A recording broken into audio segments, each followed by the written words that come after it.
ផ្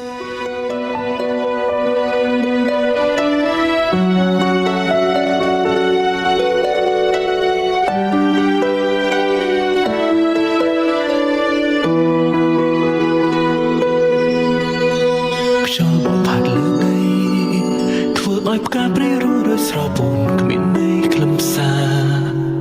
ដោយស្នេហាដែលត្រូវឃ្លាតឆ្ងាយមិនដឹងថ្ងៃណាបានជួបវិញពេលវេលាកន្លងតែបំចាំងសុទ្ធពណ៌ក្រហមតែអូនបានធ្វើផ្ទាល់ដៃសុទ្ធក្រហមសពជប់និស័យឲ្យបងបានជប់ស្័យផ្ដាំស្នេហ៍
ចាំងសុទ្ធពណ៌ក្រហម